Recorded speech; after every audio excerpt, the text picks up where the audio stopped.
জন্মদিন তো কেটে গেছে 5 দিন আগে, ভাবলাম এবারে সব শেষ, কিন্তু সে যে আমায় চুপি চুপি চমক দিবে কে জানতো। গতকাল রাতে হঠাৎ ফোন দিয়ে বলে জলদি বাসায় আয়, ইমার্জেন্সি দরকার। হ্যাঁ, যাওয়া মাত্র পেয়ে গেলাম গিফট। আমি তো সেই খুশি, বুঝলাম জন্মদিন শুধু ক্যালেন্ডারে না, জন্মদিন মানে কারো মনের ক্যালেন্ডারে লেখা থাকাটা। ও সেদিন আসতে পারেনি, কিন্তু ভালোবাসা ঠিক এসেছিল সময় মতো। ওর মতো বান্ধবী পাওয়া মানে ঝগড়া কম হওয়া, বরং এমন একজন পাওয়া যার সাথে ঝগড়ার চেয়ে হেসে ফেলা বেশি হয়।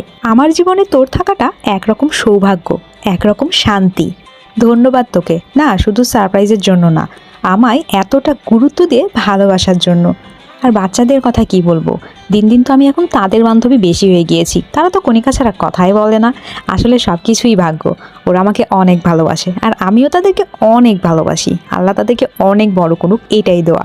যাই হোক, এত গিফট দেখে, সারপ্রাইজ দেখে আমি সত্যি অনেক অবাক হয়েছিলাম, কারণ বার্থডে চলে গেছে অনেক দিন হলো আর আমি এক্সপেক্টও করি না যে আমি আসলে সারপ্রাইজড হব। তো আমি তো অনেক খুশি। দেখো, আমি তো ঢং করতেছি, মানে ব্যাগ দেখাইতেছি, ফুল দেখাইতেছি, মানে কি তুই কি করতেছি তার ঠিক নেই।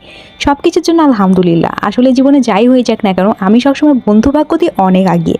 কিছু বন্ধু এরকম পেয়েছি যারা আমাকে এত ভালোবাসে, যেটা বলেও হয়তো কখনো শেষ হবে না। তুই প্রমাণ করে দিলি আইরিন, আবারও বন্ধুত্বে দিন ঠিক লাগে না, মনের স্পর্শটাই আসল সারপ্রাইজ। তোকে অনেক ভালোবাসি, সারা জীবন এভাবেই পাশে থাকিস।